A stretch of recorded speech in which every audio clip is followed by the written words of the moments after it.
Assalamualaikum warahmatullahi wabarakatuh. Ketemu kembali bersama saya Aam Amalia, eh, pengajar mata pelajaran akuntansi dan keuangan lembaga di SMK Negeri 1 Japara, Kabupaten Kuningan.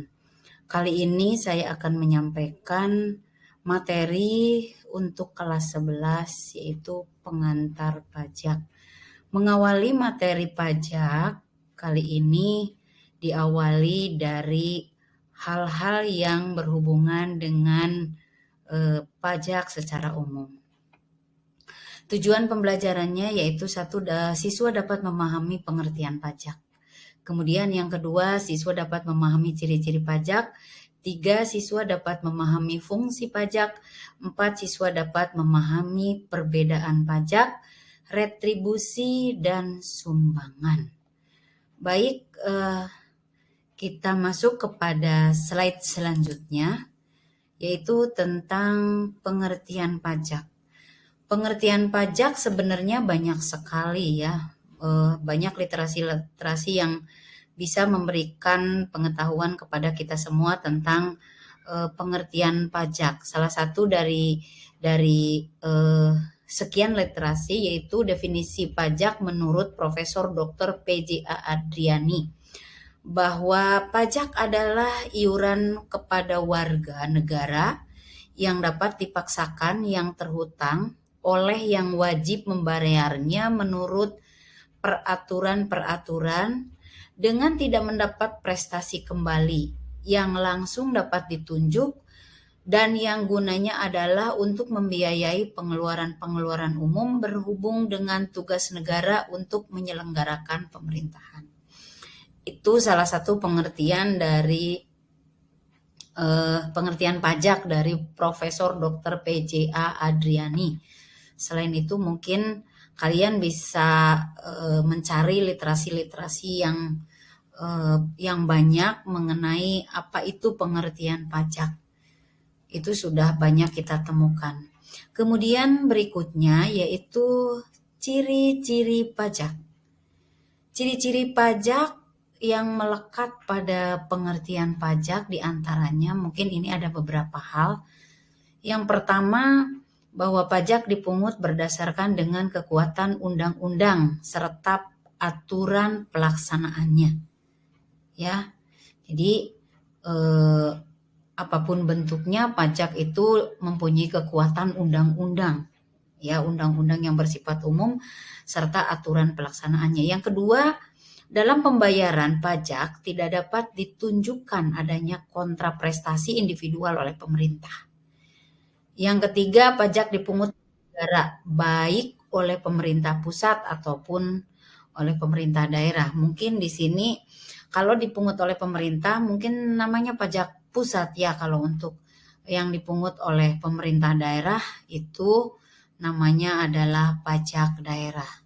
Kemudian ciri-ciri yang keempat yaitu pajak diperuntukkan bagi pengeluaran pemerintah yang bila dari pemasukannya masih terdapat surplus dipergunakan untuk membiayai public investment. Ya. Jadi pajak itu diperuntukkan bagi pengeluaran-pengeluaran pemerintah. Ya, untuk membiayai public investment. Itu merupakan salah satu bentuk masukan dari warga negara kepada negara. Yang kelima yaitu pajak dapat pula mempunyai tujuan yang tidak budgeter atau tidak mengatur. Ya, itu salah satu ciri-ciri pajak. Ada 5 pengertian pajak yang melekat pada pengertian pajak. Sekarang kita masuk kepada fungsi pajak. Fungsi pajak itu ada 2. Yang pertama fungsi anggaran atau fungsi budgeter. Yang kedua adalah fungsi reguler, yaitu fungsi budgeter atau fungsi anggaran. Bahwa fungsi pajak di sektor publik merupakan salah satu alat atau sumber untuk memasukkan uang dari masyarakat berdasarkan undang-undang ke kas negara. Hasilnya untuk membiayai pengeluaran umum negara. Jadi salah pajak itu merupakan fungsi budgeter, artinya bahwa pajak itu merupakan salah satu bentuk sumber masukan dari masyarakat kepada negara untuk membiayai pengeluaran negara. Banyak ya contoh bahwa untuk membiayai pengeluaran umum negara itu ya bisa kita lihat ya yang bersifat fisik pembangunan gitu, yang bersifat fisik ataupun di sektor-sektor lain. Salah satu diantaranya adalah uang dari pungutan pajak. Yang kedua, fungsi mengatur, ialah bahwa fungsi pajak di sektor publik merupakan suatu alat atau sumber untuk memasukkan uang dari masyarakat berdasarkan undang-undang ke kas negara. Hasilnya untuk membiayai pengeluaran umum negara. Ya, jadi bahwa pajak itu merupakan masukan yang nantinya akan digunakan untuk mengatur ya di sektor publik. Ya. Kemudian setelah kita mengetahui apa itu ciri pajak, apa itu fungsi pajak, ya, di mana fungsi pajak itu ada mencakup fungsi anggaran dan fungsi mengatur.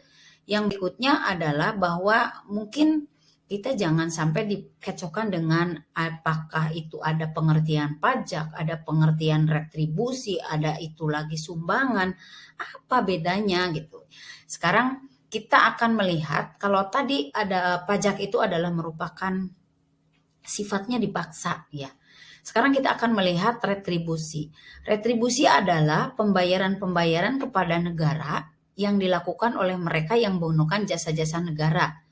Dalam retribusi nyata-nyata bahwa atas pembayaran-pembayaran itu si pembayar mendapat prestasi kembali yang langsung. Ini mungkin bedanya sekali dengan pajak ya. Kalau pajak itu sifatnya dipaksa oleh negara bahwa masyarakat itu harus memberikan masukan kepada negara berdasarkan undang-undang serta pelaksanaan yang mengaturnya. Kalau retribusi pembayaran kepada negara kepada mereka yang menikmati atau yang menggunakan fasilitas-fasilitas negara atau prestasi secara langsung, seperti misalnya retribusi pasar, retribusi parkir, itu ya, pembayaran uang sekolah, itu bayar karena si yang membayar itu atau si warga negara itu telah menerima atau telah menikmati atau telah memakai fasilitas negara, sehingga masyarakat tersebut mendapatkan prestasi secara langsung. Bedanya dengan pajak apa? Kalau pajak, masyarakat membayar kepada negara tanpa memperoleh prestasi secara langsung. Kalau retribusi, bahwa mereka membayar karena mendapat prestasi yang langsung oleh masyarakat. Kemudian sumbangan, apa itu sumbangan? Kalau tadi pajak sifatnya dipaksa untuk bayar berdasarkan undang-undang dan peraturan yang melaksanakannya. Kemudian tadi retribusi adalah pembayaran dari warga negara kepada negara karena mereka telah mendapatkan prestasi langsung dari negara. Sumbangan itu bahwa sumbangan itu ditujukan kepada penduduk seluruhnya, melainkan kalau sumbangan tidak ditunjukkan kepada penduduk seluruhnya, melainkan hanya untuk sebagian tertentu saja. Oleh karena itu, hanya golongan tertentu saja dari penduduk yang diwajibkan untuk membayar sumbangan ini. Misalnya sumbangan wajib pemeliharaan prasarana jalan atau untuk yang lainnya. Di mana kalau sumbangan itu hanya diperuntukkan untuk sebagian golongan penduduk tertentu saja ya. Demikian, mungkin itu hanya sebatas pengantar saja hal ihwal tentang pengertian pajak, apa itu perbedaan pajak dengan retribusi dan sumbangan. Nanti yang selanjutnya kita akan membahas lebih lanjut tentang materi perpajakan, di mana materi perpajakan ini adalah sebuah materi yang memang sangat dinamika sekali karena sering terjadi perubahan-perubahan, dan yang terakhir ini adalah kita lihat di tahun 2021 ini ada peraturan pemerintah tentang harmonisasi peraturan perpajakan. Oke, selanjutnya kita nanti akan berbicara tentang bagaimana harmonisasi undang-undang perpajakan di tahun 2021 ke depan gitu. Mudah-mudahan kita selalu diberi kesehatan dan kemudahan. Terima kasih atas perhatiannya. Mohon maaf atas segala kekurangannya.